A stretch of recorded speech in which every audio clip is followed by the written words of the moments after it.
Bonjour, bienvenue, je suis Audrey Vuettaz et vous écoutez Trait d'Union.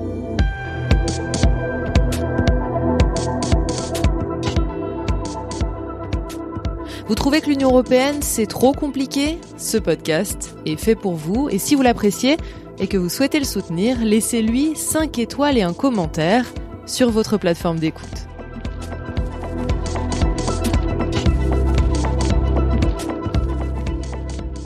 Dans quelques jours, mardi 6 février, une réunion ultra importante pour les femmes aura lieu à huis clos. Derrière les portes fermées d'un trilogue, les représentants des États membres, du Parlement européen et de la Commission vont devoir se mettre d'accord sur un texte qui doit permettre de lutter contre de nombreuses violences faites aux femmes dans l'Union européenne. Et autant vous dire que ça promet d'être coton. Parce que ce n'est pas la première tentative et que les précédentes réunions ont capoté. Ce qui coince, c'est l'inscription du viol dans le droit européen. Et aussi surprenant que cela puisse paraître, la France fait partie des pays qui bloquent, aux côtés de la Hongrie et de la Pologne. Mais vous allez voir que ce n'est pas si simple que ça en a l'air. Je vous raconte tout ça.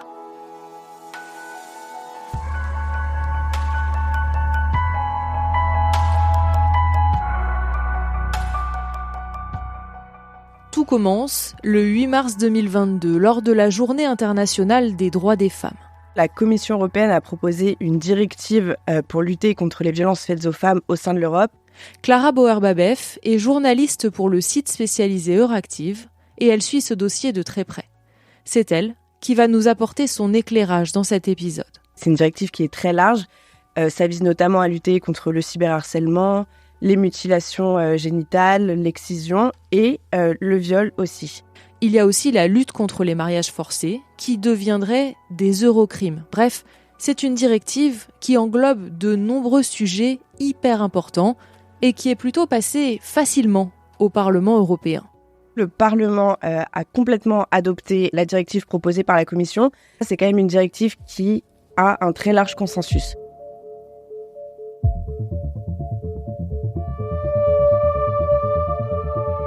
En fait, il y a un point qui bloque.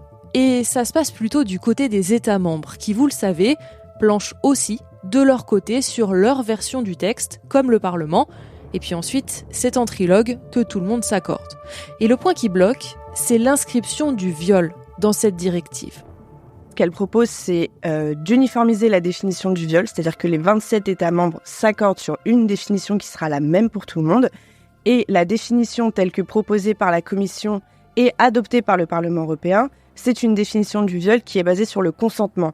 Et en fait, c'est là où le point cristallise un peu les tensions, parce que chaque État européen a sa propre définition, et tous n'ont pas la notion de consentement. Et en fait, si tous les États s'accordent sur cette directive, ils vont devoir aussi changer, évidemment, leur législation nationale.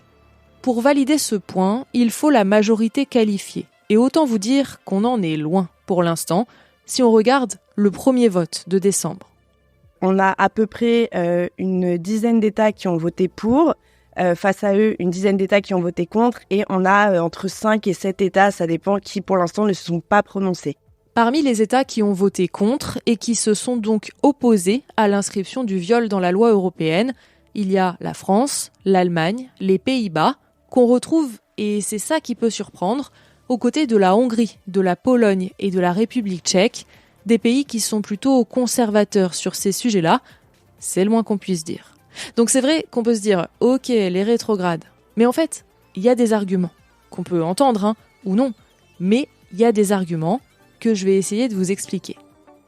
L'argument avancé par la France, qui est aussi celui de l'Allemagne et des Pays-Bas, c'est un défaut juridique.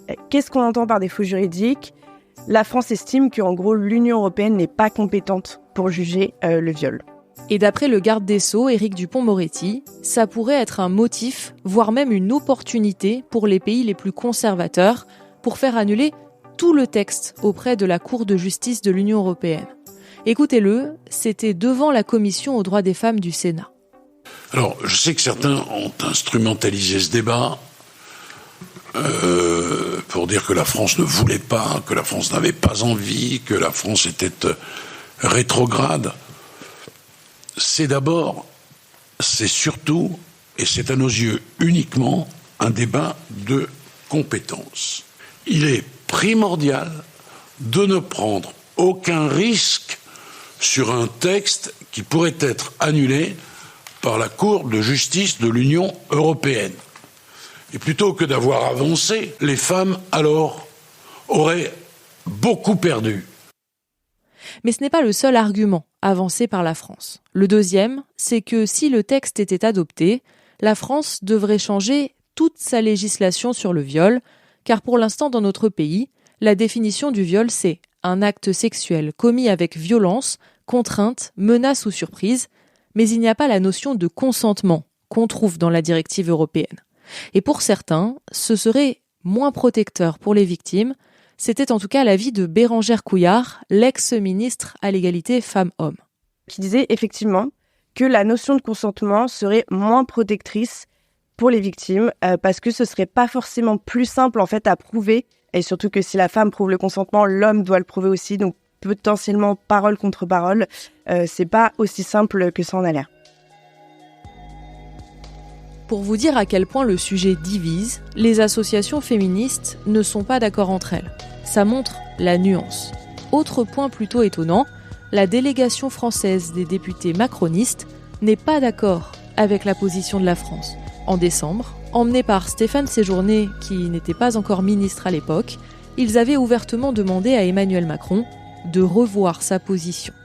C'est là où ça devient très intéressant, c'est qu'en fait les eurodéputés de la majorité ont écrit directement à Emmanuel Macron pour lui demander de bouger sur cette directive et de voter pour avec cette notion de consentement. Selon eux, en fait, la directive est beaucoup plus importante parce qu'elle brasse très large, c'est ce qu'on disait au début. En réalité, ce point de viol, c'est un paragraphe dans une directive qui est très longue et qui fait consensus et qui est nécessaire en fait pour protéger les femmes en Europe. Rendez-vous donc mardi pour savoir s'il y a eu des bougées. Et on peut dire que c'est un peu le rendez-vous de la dernière chance, car vous le savez, c'est le pays qui assure la présidence tournante pendant 6 mois, qui met les dossiers qui lui paraissent importants en haut de la file.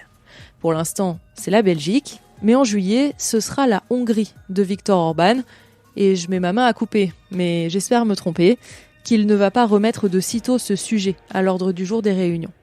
En gros, mardi, ça passe ou ça casse. Merci beaucoup à Clara Bauer-Babef, journaliste à Euractiv pour son éclairage sur ce sujet pas simple. Je vous recommande évidemment d'aller lire ses articles pour connaître les résultats du trilogue mardi.